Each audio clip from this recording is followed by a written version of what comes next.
네, 만나서 반갑습니다. 네, 이 학원에 처음 왔습니다. 여러분도 처음인가요?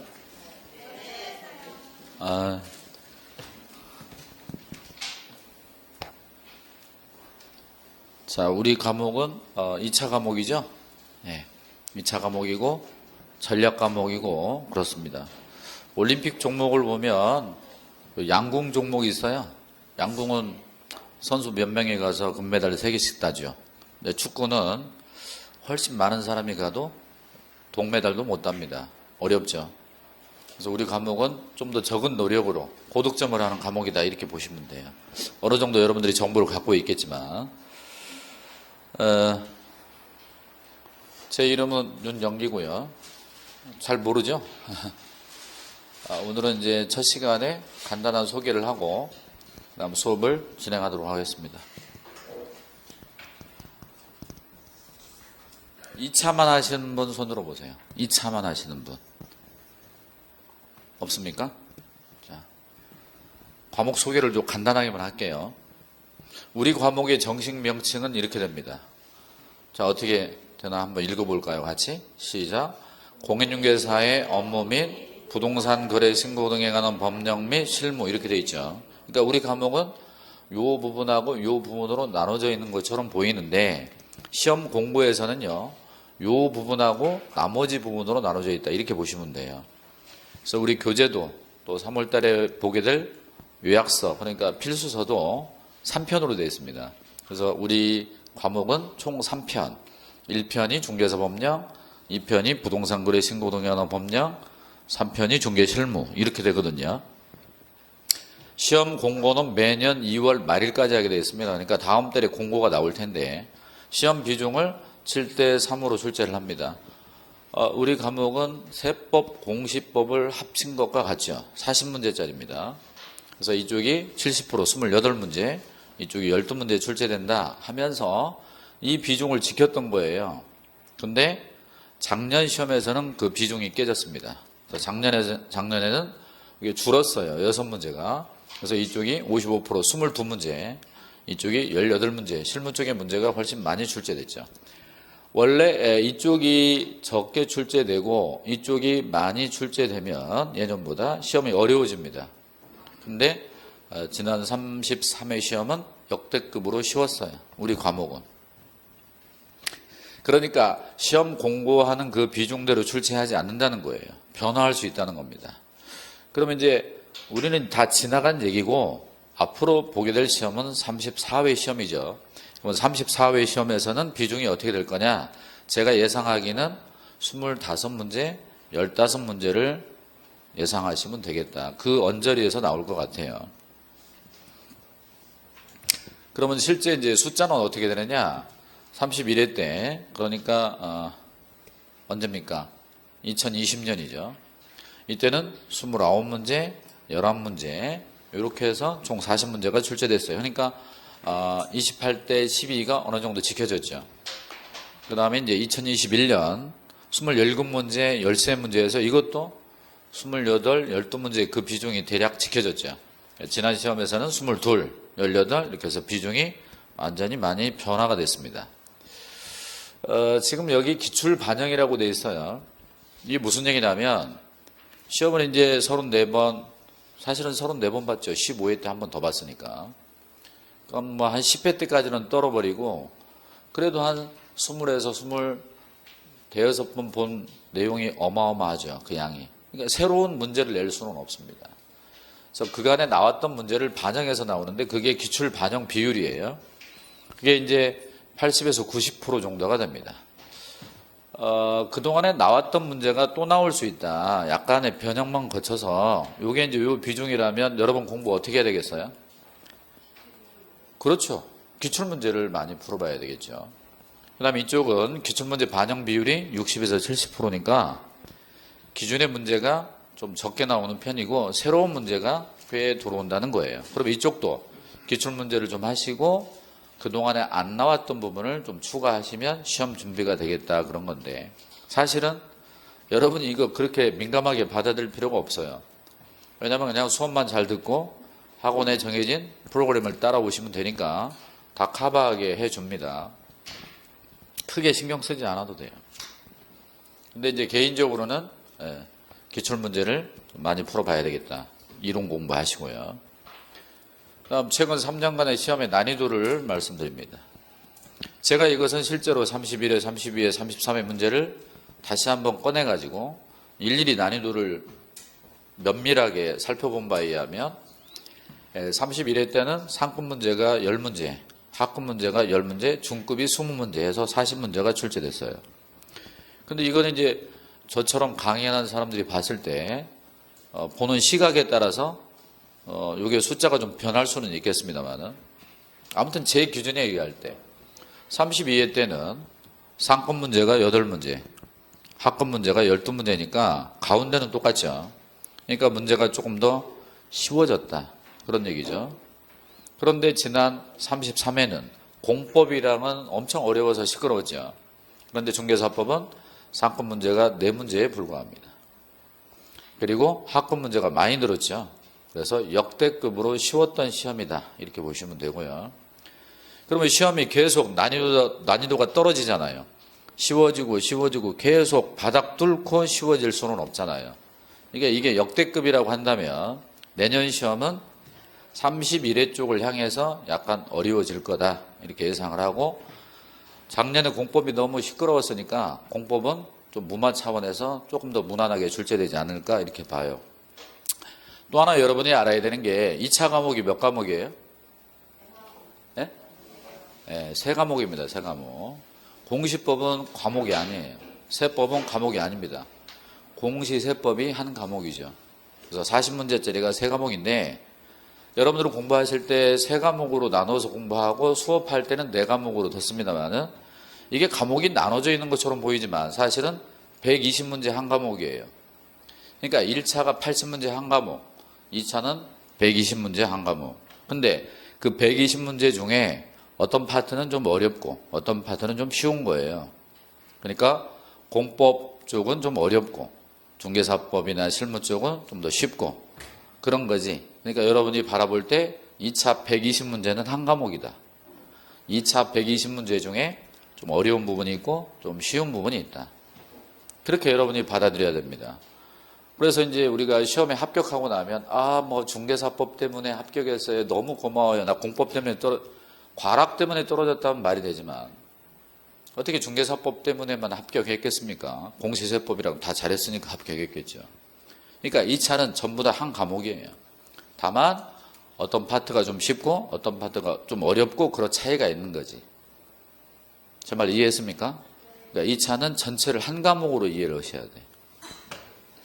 자, 아무튼 좀 더 어려워질 거다. 그런 건 뭐 쉽게 예상할 수 있는 겁니다. 자, 그러면 본격적으로 수업을 진행하도록 하겠습니다. 아까 제가 우리 과목은 몇 개의 편으로 이루어져 있다고 그랬죠? 3개의 편으로 이루어져 있다고 그랬죠. 다시 한번 확인해 볼까요? 제가 이제 뭐 시험 기출 저기만 설명하느라고. 여기 한번 읽어보세요. 시작. 공인중개사 법령. 공인이란 말은 없어도 돼요. 회계사나 공인회계사나 똑같죠. 그냥 중개사 법령 그러면 돼요. 중개사법 그러면 중개사를 다루는 법. 변호사를 다루면 변호사법. 법무사를 다루면 법무사법. 그리고 이제 부동산 거래 신고죠, 이거. 매매를 했을 때 사고 팔았으면 신고하라는 법이에요. 요게 이제 예상치가 한 7문제 정도 보셔야 돼요. 여기 또 세부적으로 들어가 봐야 되고요. 그다음 중개 실무는 여러분이 현업에 종사할 때 알아야 될 법적 내용 이런 것들이 이제 나오죠. 이건 뭐 손님을 어떻게 응대하고 막 이런 게 시험에 나오는 게 아니고 전부 다 법적인 내용이 시험에 나오는 거예요. 우리는 지금 여기 할 거예요. 여기 1편.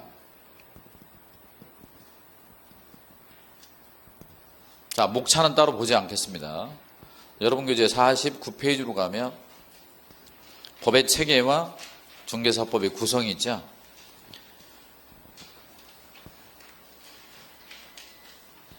여러분 일상생활에서 법이란 말 많이 사용하죠? 사용하잖아요. 저 사람은 법 없이도 살 사람이야.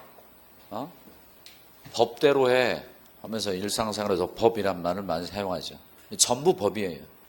이것도 법이고, 이것도 법이고, 이것도 법이고, 이것도 법이죠. 근데 이거보다 더 위에 있는 법이 있어요. 그게 헌법입니다. 헌법은 우리 시험과 관련이 없으니까 헌법이 있다라는 것만 아시면 되고, 헌법은 나라마다 하나씩 있죠. 그럼 미국은 연방국가니까 주마다 헌법이 있겠죠. 50개 주면 주 헌법 50개, 연방 헌법 1개, 51개의 헌법이 있겠지만 우리나라는 헌법이 하나죠. 만약에 남한과 북한이 연방 통일이 되면 헌법이 2개, 연방 헌법 하나, 헌법이 3개가 만들어질 수 있어. 통일되면. 자, 밑으로 내려가면 2번이 공인중개사 법률이라고 되어 있는데 잠깐 주목하시고요. 여기 지금 법률이란 말이 나왔죠. 법률은 국회에서 만든 법. 근데 국회에서 만든 법은 국회에서 시행하지 않죠. 그렇죠? 국회에서 만든 법은 행정부로 보내잖아요. 대통령이 공포하고 시행을 하죠. 그래서 대통령이 만든 법, 그걸 대통령령이라고 그래요. 국토교통부 장관이 만든 법, 그리고 국토교통부령 그러는 거고요. 그래서 이 세 가지를 공인중개사 법령 이렇게 불러요. 여기에서 이제 전통적으로 70%가 출제됐던 거고요. 그리고 지방자치단체의 조례는 지방자치단체 의회에서 만든 법이죠. 혹시 공법 수업을 11월 달에 했습니까? 아, 공법 했군요. 그나마 다행이네. 어제 했어요? 11월, 12월에는? 12월 달에 했어요? 한 번만 대답하면 돼요.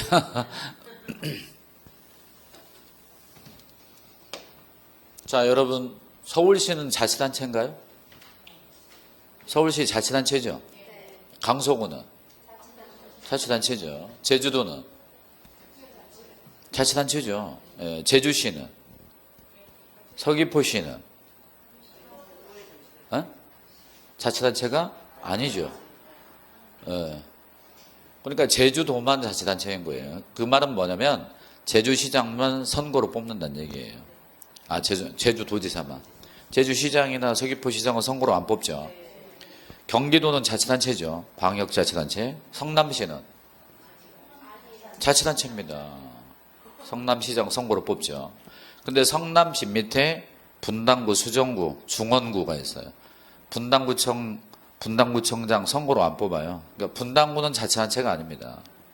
강서구는 자치단체죠. 그런데 분당구는 자치단체가 아닙니다. 경기도 자치단체, 성남시 자치단체, 그 밑에 분당구는 자치단체가 아니에요.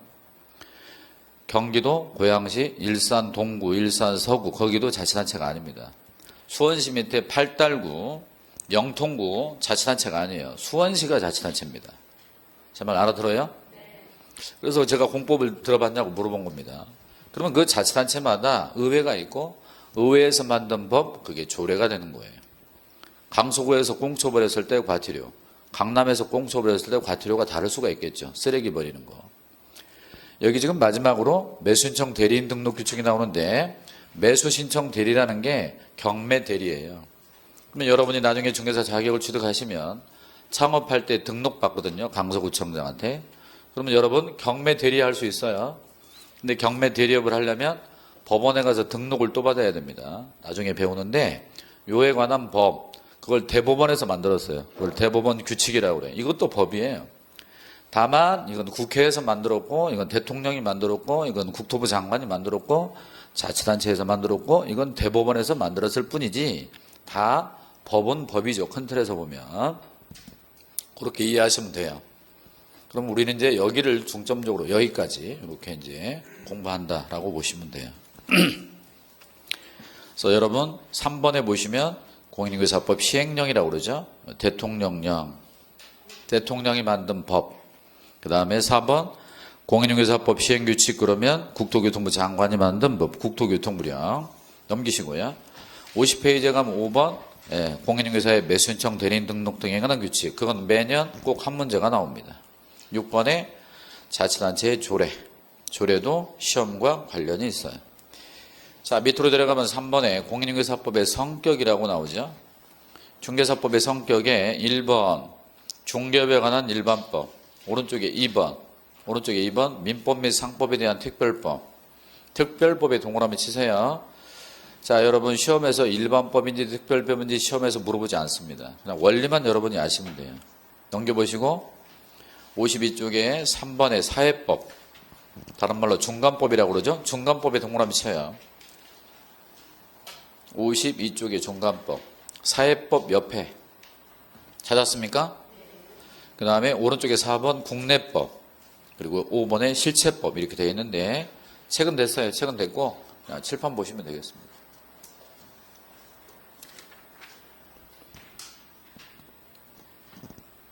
중간법이라고 하는 건 공법과 사법이 섞여 있다 그 얘기입니다. 여러분 민법 배우잖아요. 민법은 예를 들면 부동산 매매계약도 하고 임대차 계약도 하고 고용계약도 하고 남녀가 만나 혼인도 하고 만났다가 이혼도 하고 수평적 관계잖아요.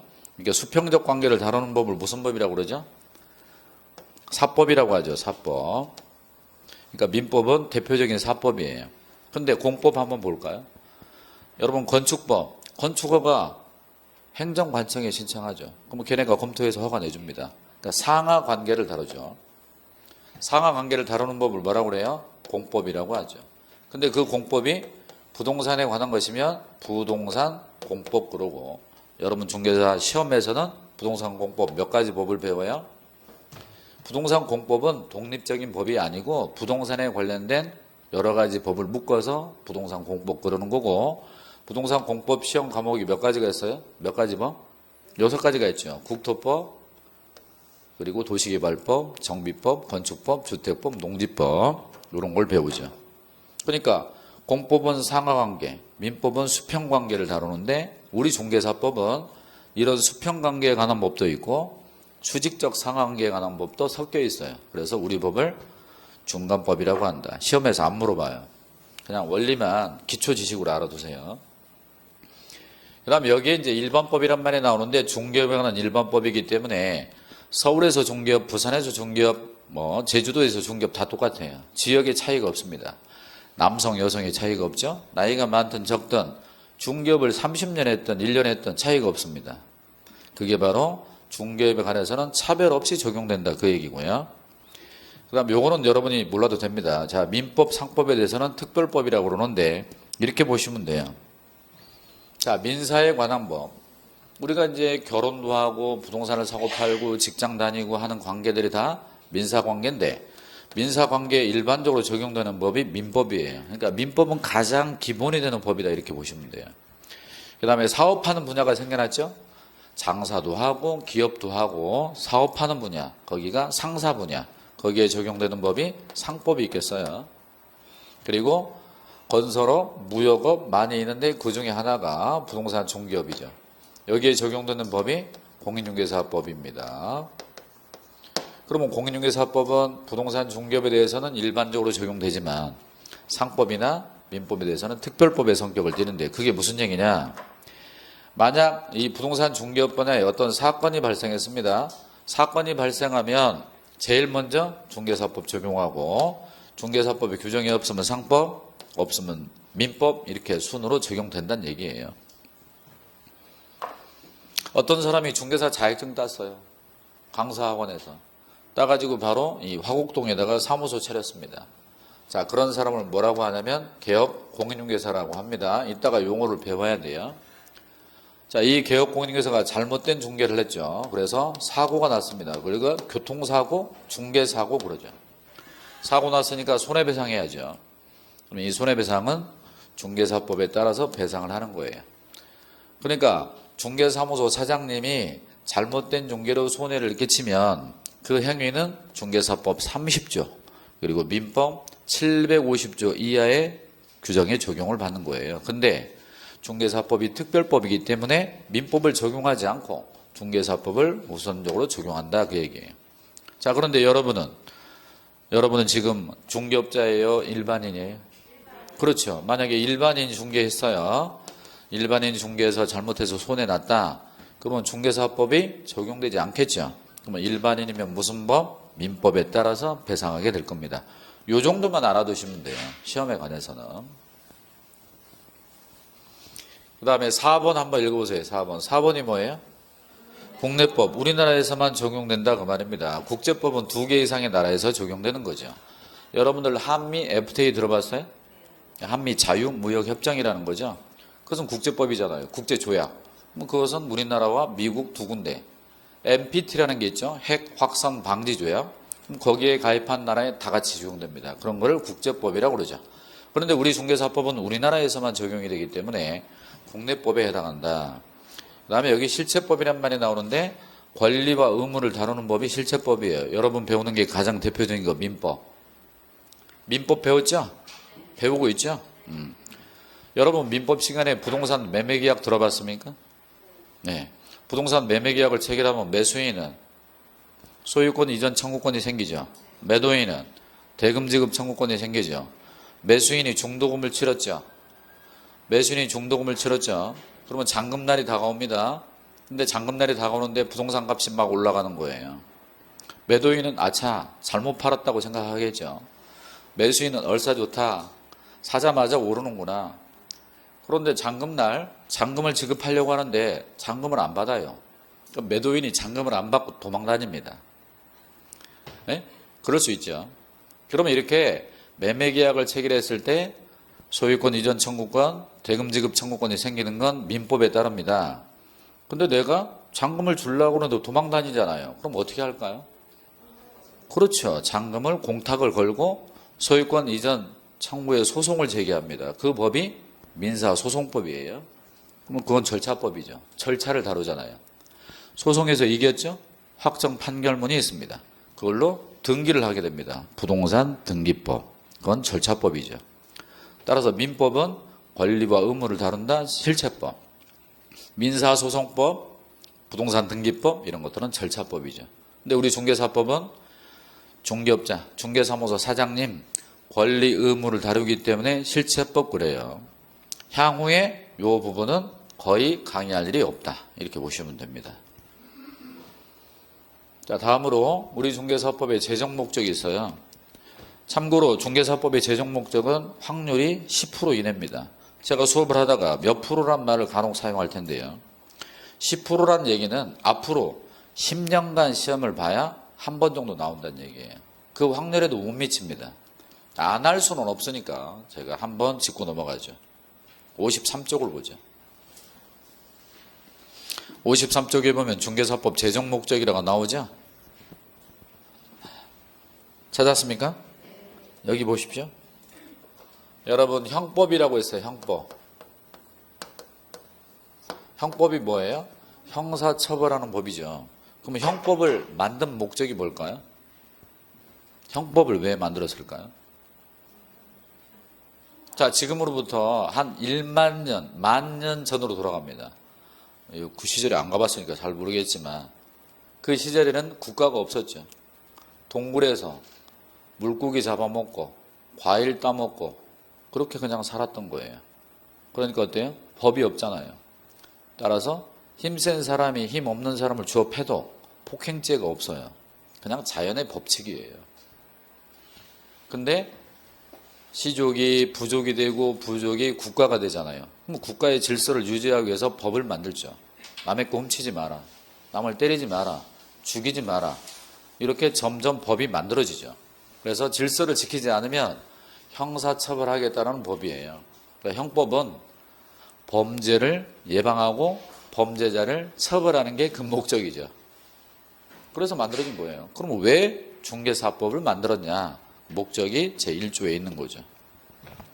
자, 53쪽에 박스가 있습니다. 법 제1조. 찾았어요? 그 오른쪽에 목적이 그 법조문의 타이틀입니다. 이 법은 하고 같이 한번 읽어볼까요? 이 법은 공인중개사의 업무 등에 관한 사항을 정하여 그 전문성을 제고하고 부동산 중개업을 건전하게 육성하여 국민경제에 이바지함을 목적으로 한다. 여러분 식품위생법 들어봤어요?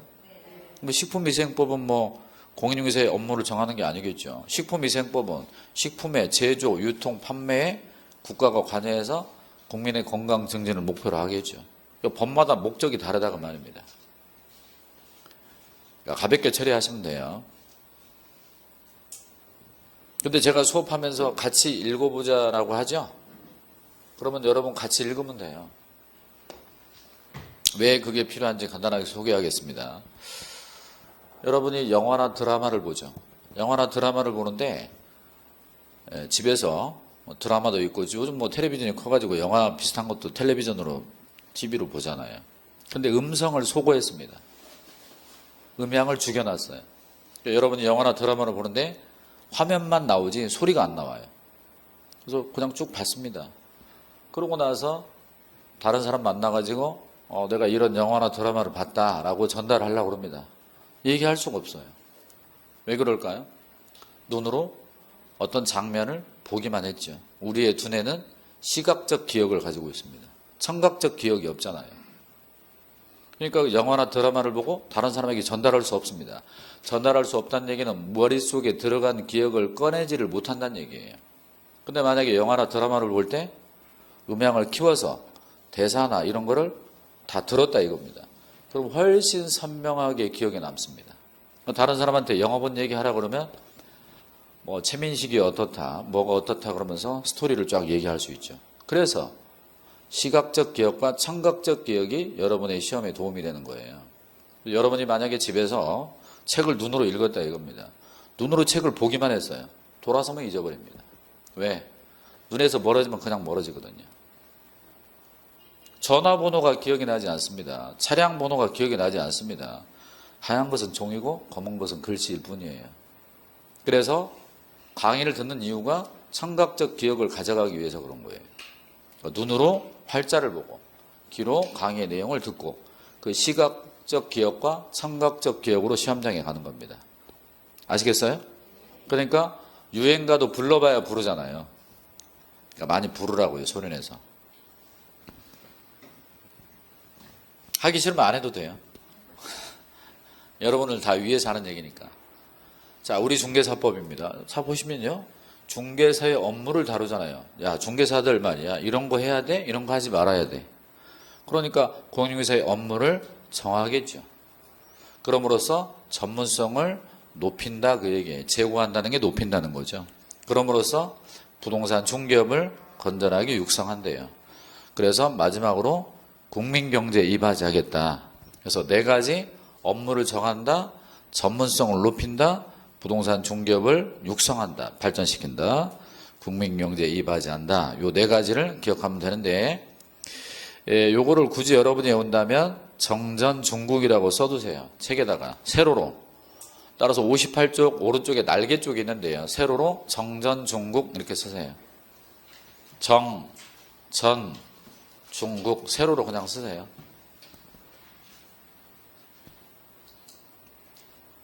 너무 정성스럽게 쓰지 말고 대충 쓰세요. 나중에 잘 볼 것도 같지 않은데.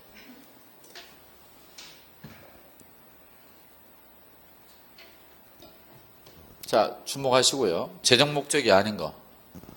자, 부동산업이라고 되어 있네요. 자, 이쪽은 뭐라고 되어 있습니까? 시작. 부동산 중개업. 이쪽은? 그럼 왼쪽이 넓어요? 오른쪽이 넓어요?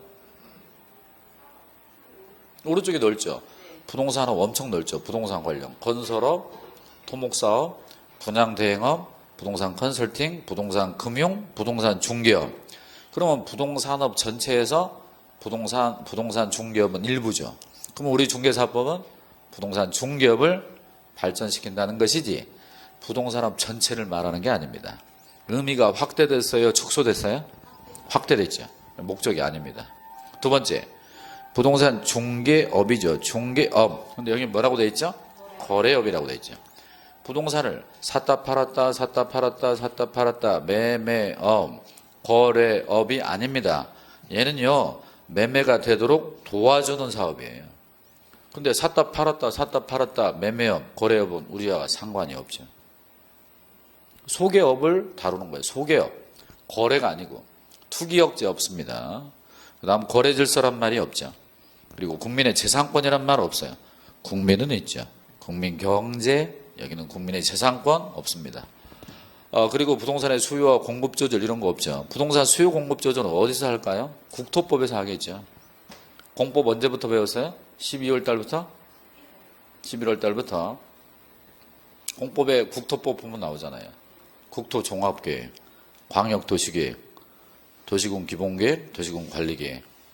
그런 거 나오잖아요. 그런 게 이제 많이 풀면 부동산 공급이 잘 되는 거고, 안 풀어주면 공급이 딸리니까 땅값이 올라갈 수 있고, 다른 지역이. 그럴 수 있겠죠. 크게 신경 쓰지 않아도 돼요. 여기까지는 기본입니다. 자, 한번 연습을 한번 해보죠. 아까 우리가 두 문자로 외웠던 게 뭐예요? 정전. 정전이 뭐예요? 전기가 끊겼다 이 말이에요. 어디서? 중국에서. 그래서 중국은 정전이 많다. 우리나라는 정전이 별로 없다.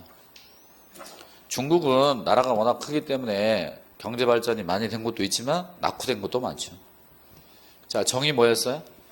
정한다 그런 얘기입니다. 그 다음 전이 뭐였죠? 전문성을 높이는 거죠. 그리고 중은 중개업이죠. 중개업. 국은 국민경제 이바지. 제가 이렇게 물어보잖아요. 물어볼 때 생각할 시간이 좀 있어야 되니까 잘 아시는 분은 조금만 늦게 대답을 하면 좋겠어요. 생각할 시간을 좀 주면 좋아요. 반드시 시험에 나오는 부분이 용어의 정의입니다. 용어. 그런데 이 용어가 국어 사전에 나와 있는 게 아니고 우리 중개사법 용어예요. 그러니까 이 용어는 법률 용어. 국어 사전 말고 이 법의 용어. 자, 여러분 민법 시간에 아무튼 작년 11월 달부터 공부를 대부분 다 처음 했겠죠. 근데 여러분이 민법을 공부하기 전에는 법률행위란 말 들어본 적이 없잖아요. 의사표시 이런 거 들어본 적이 거의 없을 거예요. 간주한다, 추정한다, 제3자, 대항할 수 있다.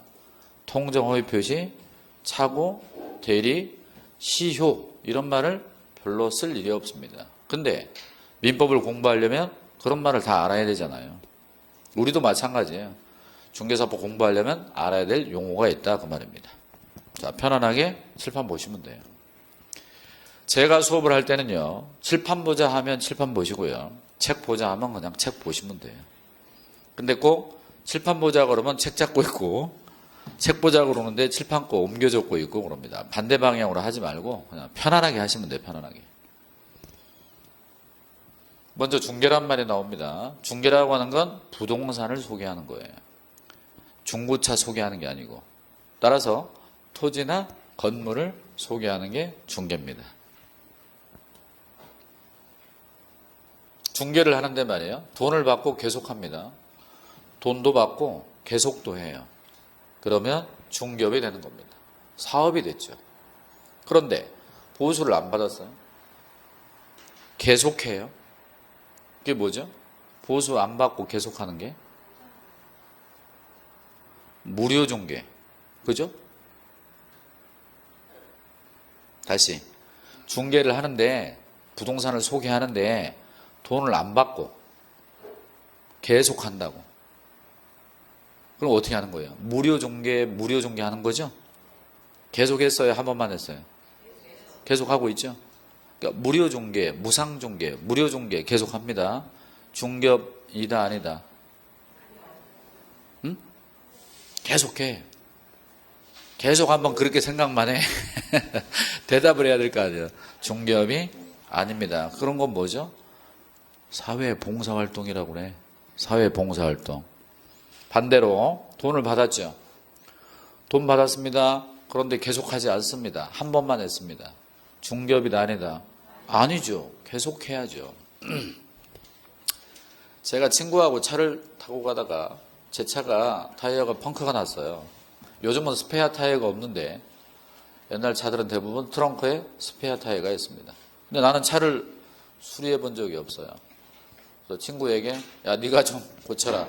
그래서 그 친구가 제키라고 하는 게 있죠. 차 들어 올리고 타이어 빼고 스페어 타이어 가져와서 바꿔 끼고 원래 바퀴는 트렁크에 넣고 했어요. 그 친구가 한 게 뭐죠? 차량을 수리했습니다. 제가 고생했다고 2만 원 줬어요. 자, 그 사람 차량 수리업 카센터 했나요? 아니죠. 근데 이 친구가 나는 이쪽에 소질 있나 봐. 그래서 카센터를 차린 거예요. 그래서 차를 수리해주고 돈 받고 수리해주고 돈 받고 계속해. 돈 받고 수리해주고 돈 받고 수리해주고 계속해. 차량 수리업을 하는 거지. 그러니까 사업이 되려면 돈도 받으면서 계속해야 돼. 한 번만 하면 사업이 아니죠. 제 말 이해했습니까? 공인중개사란 말이 나옵니다. 공인중개사는 자 자격만 취득하면 공인중개사예요? 중개업을 해야 공인중개사예요?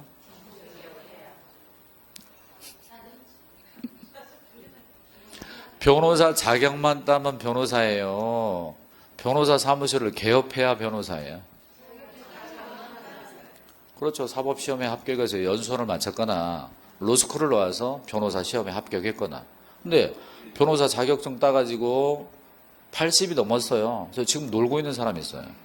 변호사 자격증 따가지고 국정원에 근무하는 사람도 있고, 변호사 자격증 따가지고 판검사하는 사람도 있고, 변호사 자격증 따가지고 경찰하는 사람도 있고, 변호사 자격증이 있으면서 개업한 사람도 있고, 종류가 많잖아요. 다시 공인중개사는 자격만 취득하면 중개사예요? 중개업을 해야 중개사예요? 자격만 취득하면 중개사예요. 아셨나요? 그런데 이 사람이 등록을 받습니다. 등록. 일종의 허가 비슷한 걸 받는 거예요. 그런 사람을 개업 공인중개사라고 합니다. 자, 공인자를 빼고 읽으면 어떻게 되죠? 개업 중개사입니다. 변호사가 사무소 차렸죠. 개업 변호사예요. 대학병원에서 전문의로 근무하는 전문 의사가 나와서 개인 병원을 차리죠. 뭐라고 그래요? 개업의라고 부릅니다. 개업 변호사, 개업의, 개업 중개사. 이 공인자를 뭐하러 붙이나 몰라. 어차피 공인인데 사설 중개사가 없잖아요. 아무튼 불편하니까, 발음하기 불편하니까 앞으로 개공 이렇게 부를 거예요. 아니면 개공사 이렇게 불러도 돼요. 개공사 이렇게 해도 되는데 뭐 다양하게 불러요. 개업 중개사 이렇게 부르기도 하고 뭐 개공 이렇게 부르기도 합니다. 이거를 옛날에 뭐라고 그랬냐면요, 중개업자라고 그랬던 거예요. 한번 해볼까요? 여러분 변호사가 있잖아요. 변호사가 창업했어요. 변호사 사무실을 냈어요. 그러면 변호업자, 세무사가 사무소를 냈어요. 세무사 사무소, 세무업자, 법무사가 사무소를 냈어요. 법무업자 이렇게 부르지 않습니다. 걔네들은 변호사가 창업을 해도 그냥 계속 변호사예요. 세무사가 사무소를 내면 계속 세무사예요. 그런데 우리는 중개사가 사무소를 냈는데 왜 중개업자라고 그러냐고, 기분 나쁘게. 야, 변호업자. 우리도 그렇게 불러야지, 사무실 내면. 야, 법무업자. 야, 세무업자. 업자 이렇게 불러야지. 왜 우리만 이렇게 불러요? 기분 나쁘게. 느낌적으로. 왜 그랬을까요? 옛날에는 중개사가 없었잖아요. 1985년부터 중개사가 배출됐잖아요. 그러니까 공인중개사 자체가 없었어요. 그러니까 전부 다 중개업자라고 했던 거죠. 전문가가 없었으니까. 옛날에는 누구나 그러니까 사무실 내가지고 했던 거예요. 숙박비 받아야 될 사람들이 있는데 학원에서 숙박하는 사람들이 있어요. 중개사무소 사장이 직원을 고용합니다. 사장한테 고용된 사람은 뭐라고 그러죠? 고용인 그래요. 뭐라고요? 그럼 고용인은 고용한 사람이에요? 고용된 사람이에요? 고용된 사람. 이쪽이 고용한 사람. 사장님, 직원. 직원에 두 종류가 있어요. 자격증 있는 사람 누구죠? 소속공인중개사가 있습니다. 자격증 없는 사람 뭐죠? 중개보조원에 있습니다. 어떤 사람이 중개사 자격증을 따가지고 중개사무소의 직원으로 취직을 했어요. 그 사람이 A입니다. A. 근데 어떤 사람이 또 중개사 자격증 땄어요. 이 사람도 중개사예요. 근데 이 사람은 법인의 임원, 법인의 사원으로 스카웃이 됐어요. 그러면 이 임원이나 사원을 뭐라고 그러냐면 경영진이라고 그래요. 여러분 혹시 전무, 상무 이런 말 들어봤어요? 네. 그들이 이제 회사의 이사들이죠. 대표이사, 전무이사, 상무이사 이런 사람들이 경영진이잖아요. 그러니까 이 친구는 자격증 따가지고 직원으로 취직을 했고, 이 사람은 자격증 따서 중개회사와 연봉계약을 맺고 스카웃이 된 사람이죠. 삼성전자의 사장, 삼성전자의 부사장 이런 사람들은 다 이쪽입니다. 특히 이쪽이죠. 근데 그 얘네들은 계약 기간이 뭐 3년짜리예요. 근데 1년 만에 잘릴 수도 있습니다. 근로기준법에 적용을 받지 않기 때문에. 노조가 없어요, 그 사람들은. 근데 실적을 많이 냅니다. 그럼 막 100억씩 줘버리죠. 성과급으로. 못하면 중간에 잘라버립니다. 근데 밑에 직원들은 노조도 만들고 다 하죠. 이 사람들은 안 돼요. 노사 분규가 일어났습니다. 노조가 파업을 하죠. 그러면 노사 협상하잖아요. 이쪽은 노, 이쪽은 사, 노사 협상. 그러니까 이쪽은 경영진이다 그 말입니다. 그러면 소속공인인계사가 두 개 나왔네요. 이 사람도 소속공인인계사고 이 사람도 소속공인인계사네요. 그럼 A는 누구냐? 고용인인 소속공인인계사고 이 B는 법인의 임원이나 사원인 소속공인인계사예요. 소속공인인계사가 두 종류가 있습니다.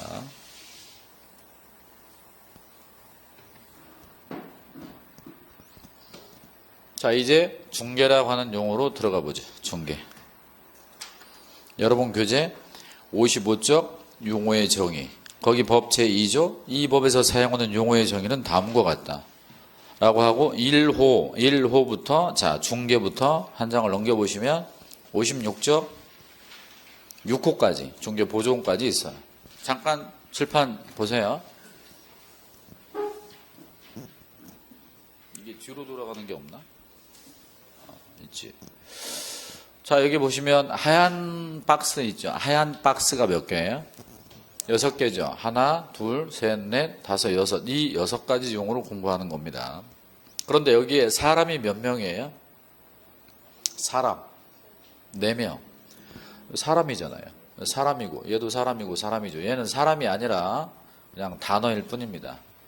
그중에 이 사람은 현업에 종사할 수도 있고 안 할 수도 있잖아요. 이 사람 빼고 현업에 종사하는 사람 몇 명이에요? 3명 나왔네요.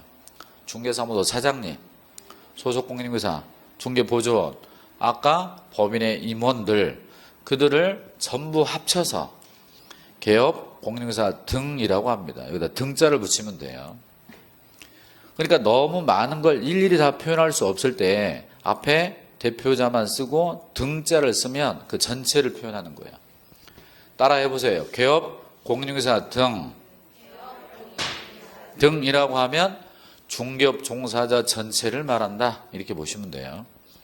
명함에 어떻게 돼 있나? 명함에. 이 사람은 명함에 가게 이름 나오고 대표 이렇게 써졌어요. 이 사람들은 가게 이름 나오고 실장, 부장, 과장 이런 직함을 보통 쓰게 됩니다.